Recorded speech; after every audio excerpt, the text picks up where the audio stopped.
Halo brother, selamat datang di channel ini dan berjumpa lagi dengan Mimin.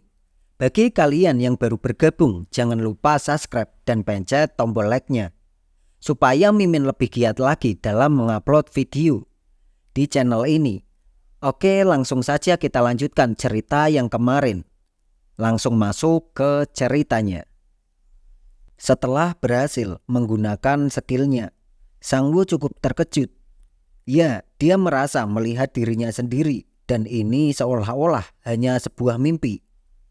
Meskipun dalam keadaan terkejut, Sang Woo mencoba untuk menenangkan dirinya dengan mengajukan pertanyaan kepada klonnya. "Apa kamu seorang klon?" "Iya tuan," jawab klonnya. "Bolehkah aku menyentuh tubuhmu?" "Tentu saja tuan, silakan." "Ah, sialan, kenapa ini terasa canggung? Apa ini karena aku melihat diriku sendiri yang bugil?"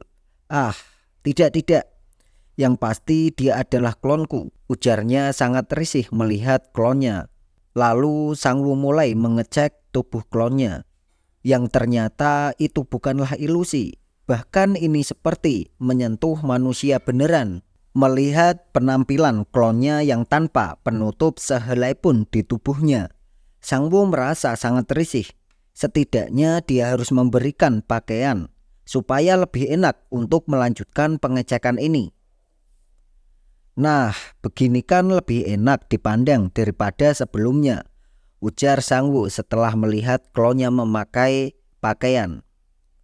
"Itu terlihat sangat memalukan sekali. Hai klonku, apakah aku hanya perlu memberimu perintah saja?" "Iya tuan." Baik. Pertama mari kita buat dia duduk," ujarnya di dalam hati. Namun siapa sangka perintah itu langsung direspon oleh klonnya, serta melakukan apa yang ingin Sang Woo mau. Ini merupakan sebuah keuntungan yang bagus untuknya, karena dia bisa memberi perintah tanpa harus berbicara keras. Dengan begitu, Sang Woo melanjutkan pengecekannya.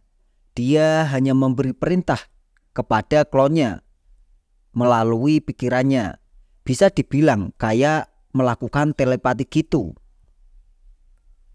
Perintah kali ini Sang Woo hanya menyuruh klonnya untuk jongkok berdiri terus-menerus. Dengan begitu klonnya hanya mematuhi tanpa penolakan sedikit pun.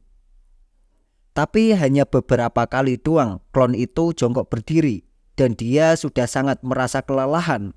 Sampai-sampai keringat mengucur deras di mukanya. Sang Woo menilai bahwa klon yang diciptakannya itu memiliki stamina yang sama dengannya.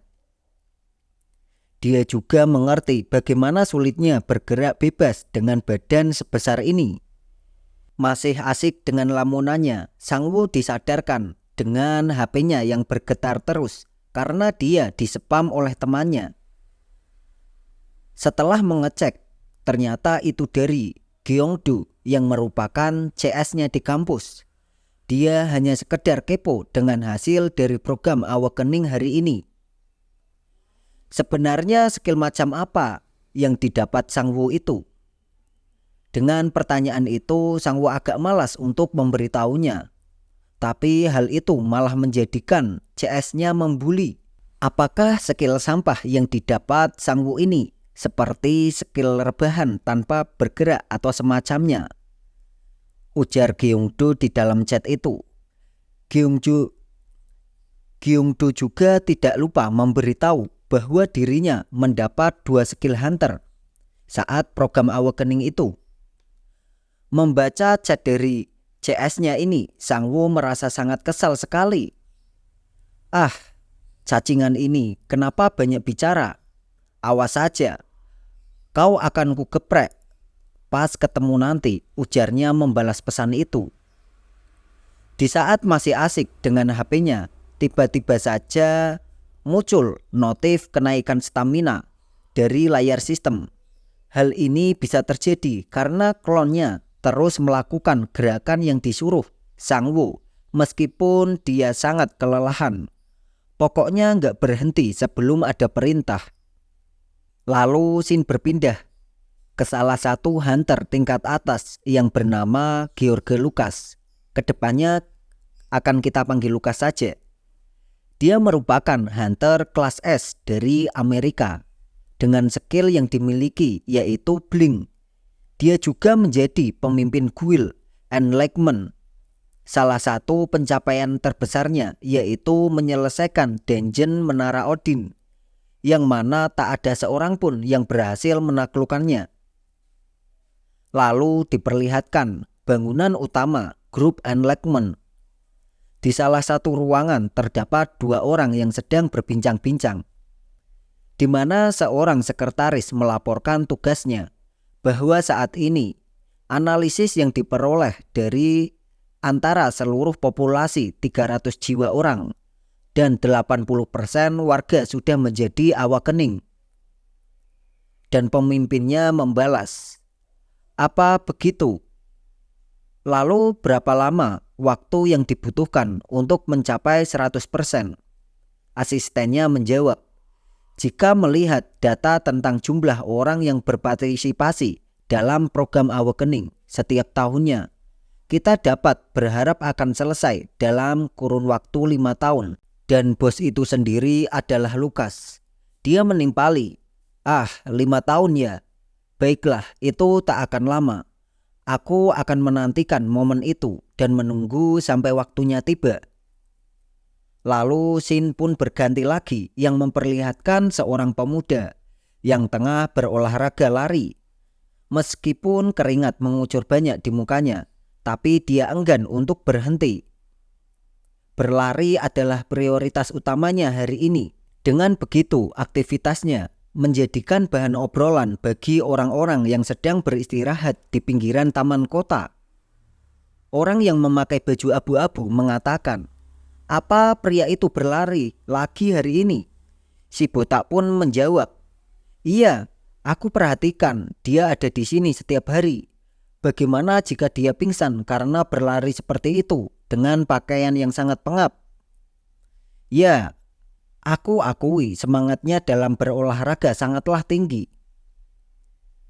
Dirasa cukup lelah, pemuda itu memutuskan untuk beristirahat sejenak sambil duduk di pinggiran taman. Tak lama dari itu, seorang ibu tiba-tiba datang menghampirinya dan menyodorkan minuman. Dia berkata, "Kamu sudah bekerja keras, minumlah ini sebelum kamu mulai berlari lagi." Tapi pemuda di depannya itu tidak menjawab sepatah kata apapun, dan dia pun bergegas untuk memulai olahraganya lagi. Dan hal itu pun membuat si ibu itu sedikit tersentak. Ya ampun, anak muda ini sungguh sangat terobsesi dengan olahraga. Apa anak ini juga seorang introvert? Ujarnya sembari melihat pemuda itu yang terus bergerak meninggalkannya. Lalu terlihat seorang yang sedang menimbang dirinya. Ya, bisa dikatakan dia sedang berusaha untuk menurunkan berat badannya. Dan seorang lelaki itu adalah MC kita. Untuk sekarang penampilan fisiknya sudah berubah drastis dari tadinya yang tubuhnya gempal sekarang menjadi lebih langsing. Dia berujar di dalam hatinya, "Entah bagaimana aku terus merasa lapar. Jadi aku makan 2 kali jumlah makanan yang biasanya aku makan. Tapi aku masih berhasil menurunkan berat badanku sebanyak 20 kilo selama bulan ini. Aku belum melakukan apa-apa, tetapi tubuhku menjadi lebih bugar setiap harinya. Dan sepertinya aku juga menjadi sedikit lebih tinggi." Setelahnya disusul dengan notif kenaikan stamina, kenaikan daya tahan, kenaikan refleks. Itu terus bermunculan di layar sistemnya. Setelah beberapa saat meneliti, Sang Wu akhirnya dapat menyimpulkan bahwa skill yang didapat saat seseorang awakening itu biasanya berhubungan dengan keinginan batin yang kuat dari seseorang tersebut.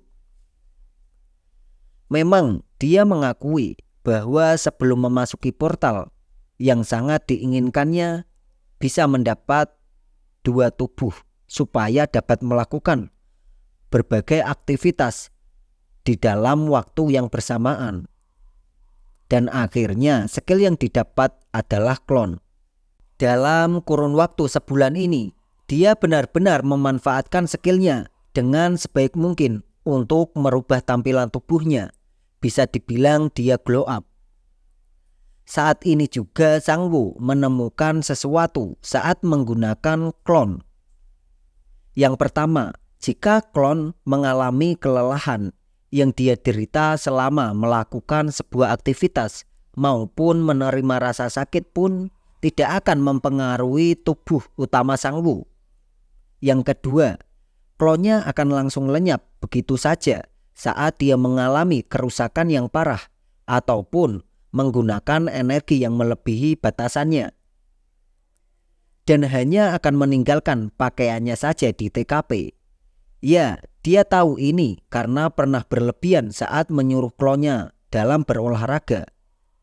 Yang ketiga, setiap kali tubuh asli Sang Woo berubah, maka klon yang dibangkitkannya akan meniru penampilan yang sebenarnya.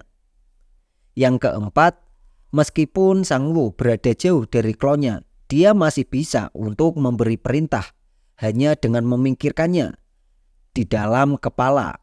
Mendapatkan skill ini bagaikan jackpot untuknya, karena tidak ada aturan yang sulit untuk menggunakan skillnya itu. Dan yang terakhir, cloning yang dia summon tidak bisa menggunakan skillnya untuk menyummon cloning lagi, karena hal itu hanya bisa dilakukan oleh tubuh aslinya. Asal kalian tahu saja mengapa tubuh Sang Woo bisa berubah sedrastis itu dalam waktu sebulan ini. Seperti yang sudah dijelaskan di awal, semua aktivitas yang dilakukan klonnya, maka efek kenaikan stat maupun perubahan fisik akan langsung berdampak ke tubuh aslinya. Maka dari itu, selama ini dia rajin menyuruh klonnya untuk terus berolahraga, meskipun klonnya akan kehabisan energi saat melakukannya. Bisa dibilang dia memberikan kerja rodi kepada klon miliknya. Sekilas memang sangat kejam, tapi setelah menimbang dari beberapa aspek, memang hal inilah yang terbaik untuknya saat ini. Sang Woo berujar dalam hatinya, jika saja klon bisa menggunakan skill cloning, mungkin ada jumlah klon yang tak terbatas untukku kendalikan. Tapi sepertinya hal itu tak mungkin. Kita mundur beberapa saat yang lalu, di saat setelah program Awakener dilakukan. Sang Woo berusaha mencari informasi tentang Hunter dari website yang terpercaya.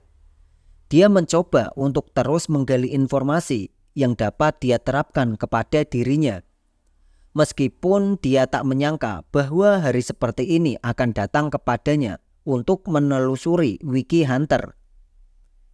Yang pertama dia cari adalah informasi mengenai skill dasar dari seorang hunter seperti stat, vitality, regeneration, dan sebagainya. Setelah menelusuri wiki hunter, akhirnya dia paham apa itu stat.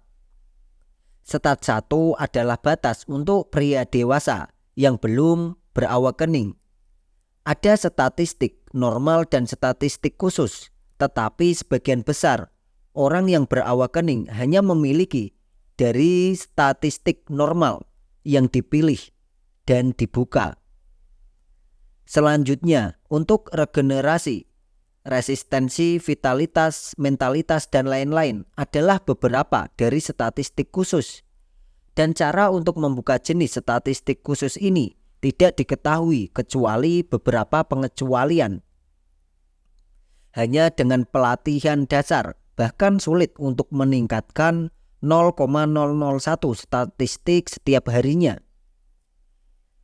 Sembari duduk, Sang Woo melihat status di jendela sistem. Untuk 1 bulan ini, kenaikan yang dia dapat cukup banyak berkat kerja keras klonnya. Untuk saat ini, skill cloningnya masih tetap level 1 dan penguatan klonnya juga masih level 1. Dalam hatinya, Sang Woo berkata, karena klon berlatih tanpa istirahat dan melakukan segala yang mereka bisa untuk menjalankan perintah yang diberikan. Dia selalu bergerak sampai dia mencapai batasnya. Dan itulah kenapa aku bisa meningkatkan statistikku dengan begitu cepat. Apa ini berarti aku bisa memiliki total peningkatan 78 poin stat jika aku berlatih bersamanya?